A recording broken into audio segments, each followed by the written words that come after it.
Bonjour à tous, Jennifer d'Éco-Vivant. Aujourd'hui, nous sommes en compagnie de Francis Gendron. Francis, bonjour. Bonjour, ça va bien? Très bien, et toi? Absolument. Alors dis-nous, est-ce que tu peux nous parler un petit peu de toi, nous raconter un petit peu ton parcours, d'où tu viens? Absolument.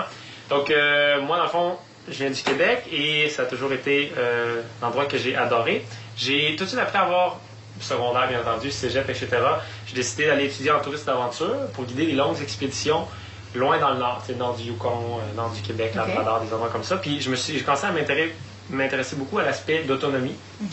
Et puis, tranquillement, ça a évolué sur, au lieu d'être juste l'autonomie temporaire, comme partir 30 jours ou des choses comme ça, je me disais, comment on ferait pour avoir plus d'autonomie juste dans la vie en général, puis se reconnecter un petit peu plus avec les besoins de base aussi. Donc, dans mes recherches, je suis tombé sur les Earthships, qui était un type de bâtiment écologique qui m'intéressait beaucoup, qui utilisait des matériaux recyclés et naturels pour créer cette autonomie-là qui m'intéressait, spécialement pour les besoins de base, donc eau, un endroit où vivre et la nourriture. Et donc, j'ai décidé d'aller faire l'académie. Je me suis rendu compte que finalement, j'étais le premier Québécois à faire l'académie et aussi le premier francophone. Donc, j'ai commencé à mettre beaucoup de vidéos sur Internet, faire des conférences au Québec et essayer d'apporter ces technologies-là, cette information-là au Québec, commencer plusieurs projets. Donc, on est dans une des serres qu'on a construites cette année, qui est en construction présentement, bien entendu. Donc, une des quelques serres, on en a quelques-unes de construites, pour essayer de montrer aux gens qu'est-ce que ça peut faire puis à quoi ça peut être utile. Alors, est-ce que tu peux nous parler un petit peu de ce qu'est un Earthship? Parce que les gens ne sont pas nécessairement tous au courant de ce que peut bien être un Earthship. L'objectif premier, si on veut le simplifier au maximum, c'est d'utiliser des matériaux naturels et recyclés, donc par exemple des pneus ou n'importe quel autre matériau qu'on peut recycler, ainsi que des matériaux naturels. Je donne par exemple, ça peut être des pierres, ça peut être du sable et qu'on peut faire du cob avec, c'est un mélange d'argile, sable et paille, etc. Le bois, bien entendu, donc des ressources renouvelables et naturelles. Pour créer un environnement, donc l'agencer tout ça stratégiquement pour que ça interagisse avec les phénomènes naturels, comme par exemple le soleil, le vent, la pluie, etc. Et que c'est cette interaction-là qui produit tout ce dont on a besoin, c'est-à-dire de la chaleur, un endroit où vivre qui a de la chaleur, de l'eau pour boire et faire tout ce dont on a besoin, et la nourriture. Une autosuffisance. Exactement. Donc ici, on voit, on est dans une serre solaire passive Earthship. L'idée, pourquoi c'est, dans le fond, la raison pourquoi j'ai décidé d'aller avec les serres au lieu des maisons au départ au Québec, c'est probablement que c'était pas du tout connu. Donc le temps que ça se fasse connaître, une serre solaire passive, c'est un investissement, c'est une fraction de l'investissement de, par exemple, une maison. Puis pour pouvoir essayer plusieurs choses aussi, le perfectionner pour que ça fonctionne mieux au Québec, apprendre au plus de gens possible à faire des murs en pneus. C'était quelque chose que presque personne ne savait faire au Québec. Maintenant, on parle de peut-être 200 personnes qui savent en construire déjà, après juste une été. Donc, mon but, c'était d'en faire plusieurs. Puis aussi, juste au niveau des lois de la construction, pour des maisons, c'est beaucoup plus complexe, bien entendu, que pour une serre, par exemple. Donc, juste pour qu'on puisse en faire là, dès cet été. Le plus gros impact qu'on a, c'est pas... Souvent, on pense que ça peut être la technologie ou ces choses-là, mais ce qui est le plus gros impact, c'est chauffer les maisons et la nourriture. Puis le premier, c'est vraiment la nourriture, en fait. C'est le fait que ça vienne de très, très loin. Et ou que lorsque c'est dans des serres au Québec, c'est des serres non isolées. Donc, il faut chauffer ça au diesel ou à des choses comme ça, qui nécessitent presque autant d'énergie que d'aller le chercher très loin.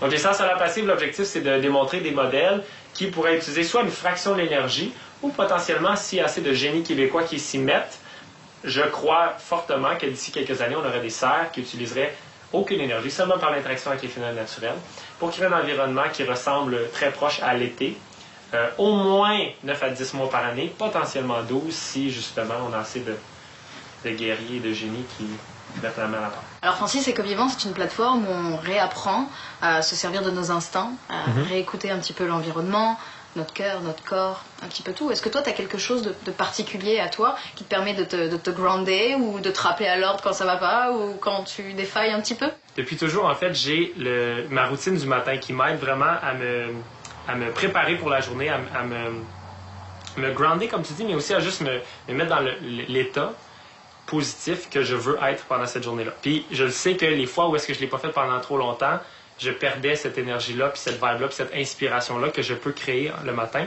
Puis là, j'ai étudié un petit peu avec Tony Robbins.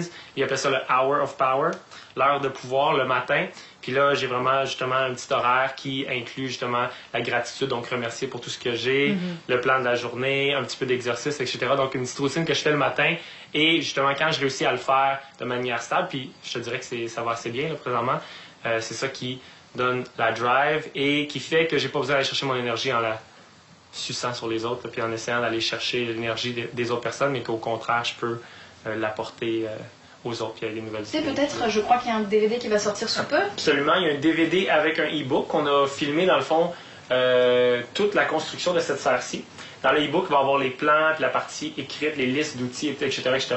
Et le DVD va offrir, le DVD ou la possibilité de voir par Internet, dans le fond, les vidéos, vont offrir tout le comment construire. Tout a été filmé de A à Z, donc ça va être possible d'accéder à toute cette information-là pour les gens qui sont intéressés de se construire eux-mêmes une serre solaire passive.